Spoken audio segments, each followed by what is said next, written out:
If you're a wedding planner, I can pretty much guarantee that you should be making more money. Your job never ends, you work all hours of the day and night, and you are always problem solving and making miracles happen for your clients. P.S. Miracles cost money. That's maybe a separate video, but today what I want to talk to you about are 6 ways that I think you're leaving money behind in your planning business. And these are 6 opportunities for you to actually make more money for each couple or customer that books you.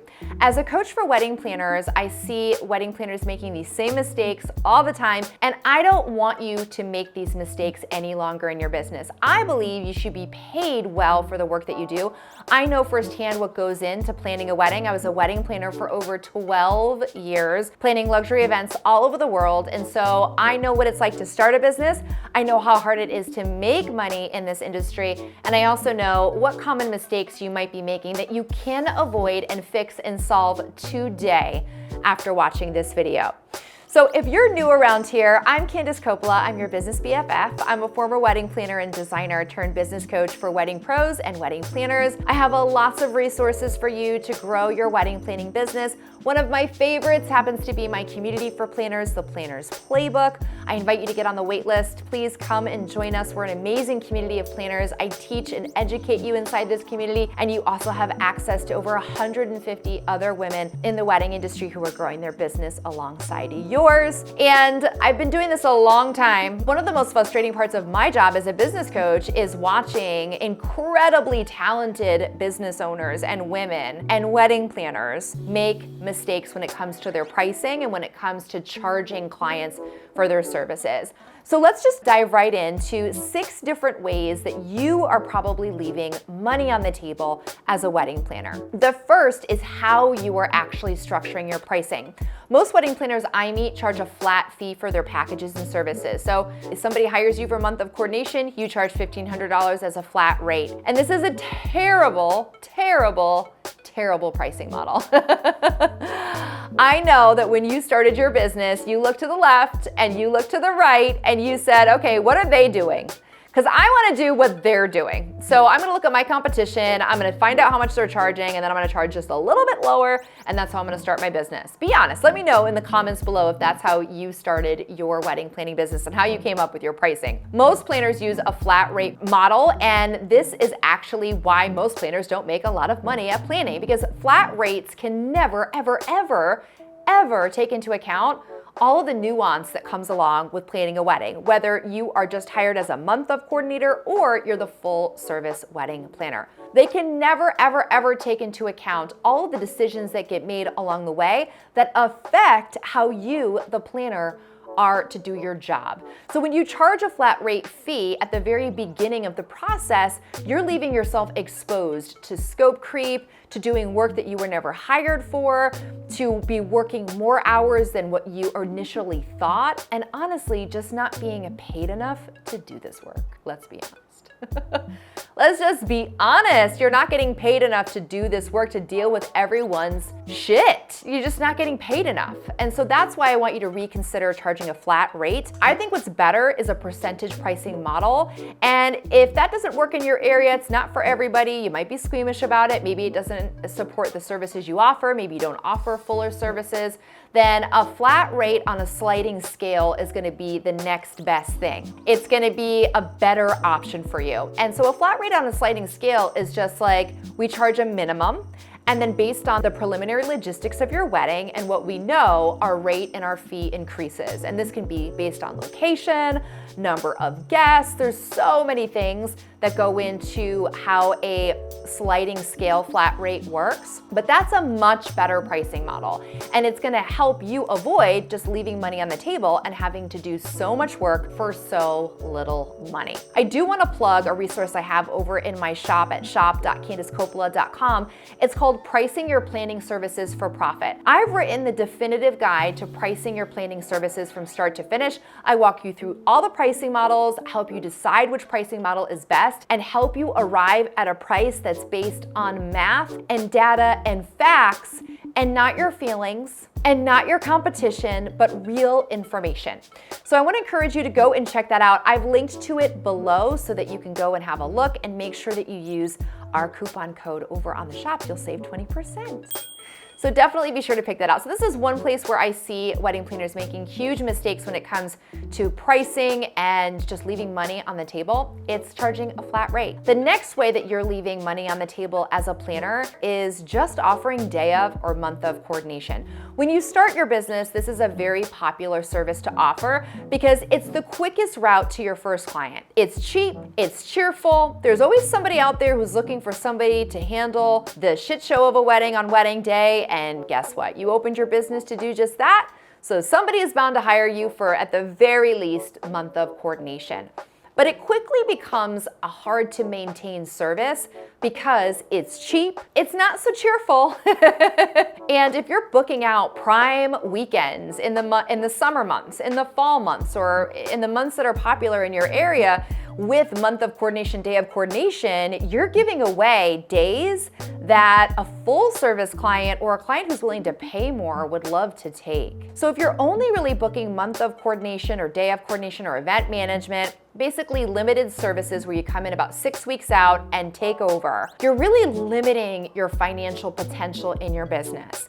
Now, I don't know if you're scared to offer full service planning, or maybe you're just not sure how to market it. I'd encourage you to come and join us inside the Planner's Playbook. We'll teach you all about it. But I want you to know that if you can take care of somebody's wedding in the final 6 weeks and make it happen for them, girl, you can handle all the other things a full service wedding planner does. And it would actually be to your advantage to offer a higher level of service at a higher price point. You'll be paid more, your business will make more, you won't have to take so many weddings, and I think you'll just be happier and more financially successful. So this is another mistake I see planners making. It's time for you to offer higher levels of service and also really market them to your ideal clients so they know that you don't just offer day of or month of, but you also offer more luxury level services.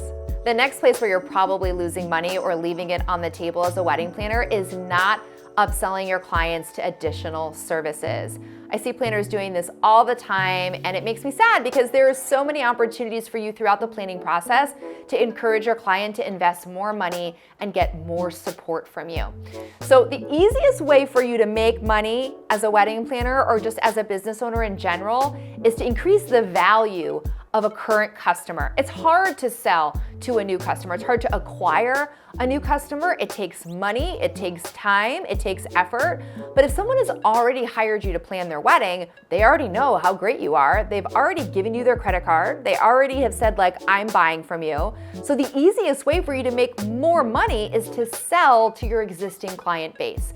And as a wedding planner, no matter what level of service you offer, whether it's full, partial, month of, day of, whatever, there are opportunities at every turn for you to sell your clients on additional services. And some examples of this are venue research, budget creation, additional planning hours, additional design services, additional meetings. Stop giving your clients everything under the sun and not charging them for it. Stop trying to please everybody. Stop trying to be a people pleaser and start owning your value and start charging for any additional work or requests or things that your clients want.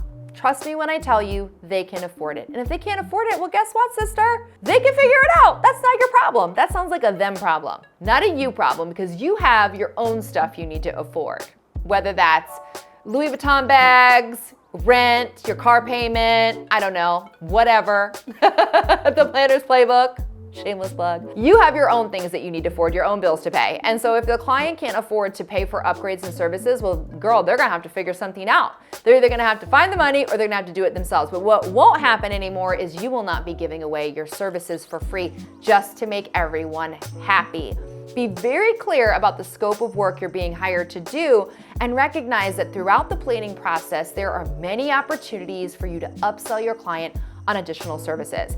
If you'd like to know more about this, and maybe I should just create a whole video on how to do this or what additional services you could offer as like a la carte, comment below this video and let me know you'd be interested in seeing that, and I'll definitely see what we can put together. This leads me into the fourth reason you are leaving money on the table, and it's that you don't offer to plan events surrounding the wedding.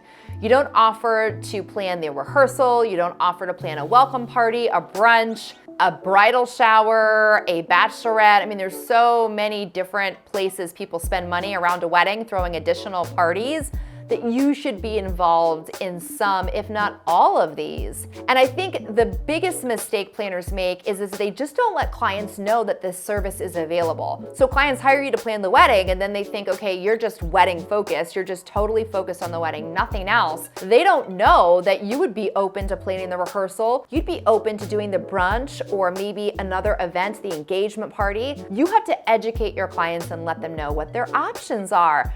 And make sure that they have options. My business supported clients, not just on wedding day, but the entire weekend and other events surrounding the wedding. One of my favorite stories is that they would hire us after the wedding to plan baby showers, first birthday parties, other milestone events in their lives. And that's so gratifying to be able to work with a couple, not just on their wedding, but then also in these other moments that matter to them in their life and to be a part of those celebrations. But here's the thing. If you don't let people know that you do that, well, then they're not going to come to you for those services. So this is really all about education from start to finish with your clients, letting them know we're available for other parties. Just tap us. We can send you a quote on what that would look like so that they know that they can hire you for events surrounding their wedding. The fifth place where you're leaving money on the table, and this one gets me so upset because it's so easy for you to make more money here, is you're giving your customers your discounts on things, whether it be rentals or some other service, but it's majorly rentals for most planners. You're giving your client your discount. If a rental company gives you a discount, it's because they want to give you a commission, and there's nothing wrong with taking commissions from rental companies as a wedding planner. This happens throughout industries, interior design. There's so many industries where the designer takes a commission fee for the purchases the client makes when it comes to executing the design. And so if you are giving your client your discounts on rentals and not taking that commission, you are just leaving beautiful, cold, hard cash on the table. And for what? For what? The client does not appreciate the discount, honestly. Be honest, okay? The last time you gave a client a discount on their rentals and you were like, oh girl, I got you a 30% discount. She was like, oh, thanks. You're like, thanks? That's all I get is a thanks? I'm saving you like $300. Yeah, thanks. You get enough thanks or enough like emails that don't sing your praises for all of the discounts you're giving or giving up, all the money you're giving up in order to save them money.